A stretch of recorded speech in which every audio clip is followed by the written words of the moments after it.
talked about building a legacy, and our next honoree is building a legacy in the most incredible way. I cannot tell you how much I admire this woman. She's got a great sense of humor. She's got full of compassion. She's got a big, generous heart. She cares for countless children whose mothers are in prison. She cares for those mothers and the children, both in prison and out of prison. She helps them with educational programs, after-school programs, transitional housing, permanent housing, and she helps them overcome the abuse that they experienced, which put them in prison in the first place. And we're going to show you a brief video on Sister Tesa. Our children's mission is to help incarcerated and formerly incarcerated women and their children successfully rejoin the community, reunify with their families, and build healthy, independent, and secure lives. Our Children provides compassionate and comprehensive services and encourages all to live and interact with dignity and respect. I was born in Brooklyn, East New York, in Kings County Hospital, to my mother, a single parent who had bipolar disorder. You know, it was a rough childhood. My mother didn't have the tools to actually be a mom. At an early age, I realized that things just weren't quite right with my mom. I felt more at home out in the street than I did in my own house. And then when I was 19, that's when I got arrested for possession of a weapon, and I was sentenced to 3 years. I don't know why I was carrying the gun. That's what people were doing in East New York. I was about 2 months when I first got arrested, and like, well, I'm pregnant. What am I gonna do with this kid? But after speaking to the women, speaking to some of the officers, I realized that there was some hope for me and my baby. I was in labor for 24 hours, handcuffed to a bed. Even if I could have family with me, I had no one to call. You know, as soon as she came out, they put her on my breast. It's like you already felt all that love. Even though I never received it when I was like little, I knew, or I was so anxious to give her all of this love that I had in me for her. You know, I did all that I could do in prison to make me a better person. I was taking parenting, I was in college, got my GED. So I reached out to the nursery manager, and she told me about Our Children, and then Sister Tesa came. She spoke with me, she says, don't worry about it, it's gonna be fine. They really were concerned about keeping us together and letting her know that I was her mom. Michelle, she's 8. She's a phenomenal kid. I think she's gonna be a journalist or something. You know, I read to her, she reads to me, and it's, you know, we have a wonderful relationship. I was born addicted to methadone. My mother was a drug addict. My father was a drug addict. I was born and raised around drug addicts. I went from taking like a couple of pills a day to taking probably about 60 pills a day, easy. I now was starting to be arrested. And it's kind of like you get arrested once and then you're getting arrested every other week. And I literally was getting arrested every other week.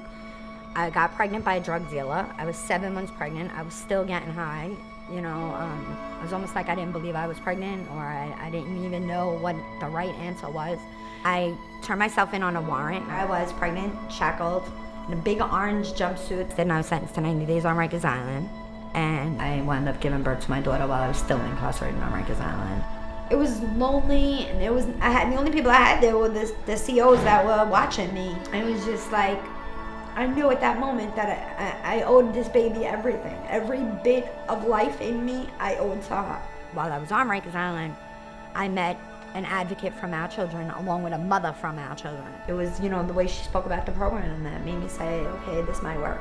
The woman had said to me, I'll see you as soon as you get to Our Children. And I was like, yeah, right, I'll probably never hear from these people again. You know, I guess I'm going back to Staten Island where I have nothing. I was literally going back to the projects, to the same apartment that I was getting high in and bringing my baby there. That was what I thought was gonna happen. And 2 days before my release date, here was the advocate like, oh, Sister Tesa got a room for you. And I was like, huh, you didn't forget about me? I walked through the doors and I knew that this was where I was meant to be. I knew for the first time, probably since my mom died, that I was gonna be okay. Oh my. Oh boy. Thank you, thank you. If you need a PR person, see Patricia Hardy. She's the best. Good afternoon, everyone, and certainly it's great to be Irish. I'm truly humbled and honored, not to mention blessed among men, to be part of this glorious celebration today. Gratitude to the wonderful people of Irish American Magazine for keeping our rich Irish heritage alive and well and a vibrant part of our American culture. We have so much to be proud of. Years ago, I was taught a lifelong and treasured lesson by my dear father, one that I hope I live daily. It was an insightful lesson that there were two kingdoms, the kingdom of God and the kingdom of Kerry. Guess where he was from? But it was my wise and loving mother from Donegal who made sure the Fitzgeralds kept the order straight. And that wasn't easy. My faith and my wonderful Irish heritage have been a source of many blessings and have nurtured my lifelong work with children and their families. 31 years ago, I left the formal world of Catholic education and began an intense and very meaningful journey into the sanctuary of the city and state jails and prisons. Our Children, the charity that I proudly lead, that's our with an H, H-O-U-R, is very important because it offers services and expansive services to mothers who are touched by the criminal justice system. Our programs and our 8 homes have a heart as well as a hearth, so symbolic of our Irish hospitality and welcome. As a sister of St. Joseph of Brentwood, I don't consider my ministry work, but a sacred, passionate, and energized outreach to the poor, the marginalized, and the all too often stigmatized women of our society. They are the same women I live and work with who have transformed my life.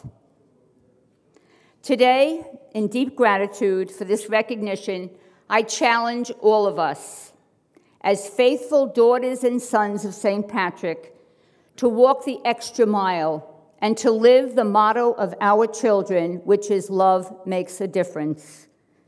Yes, may our love, our vision, and our actions continue to transform our world, which is so much in need of redemption and reconciliation.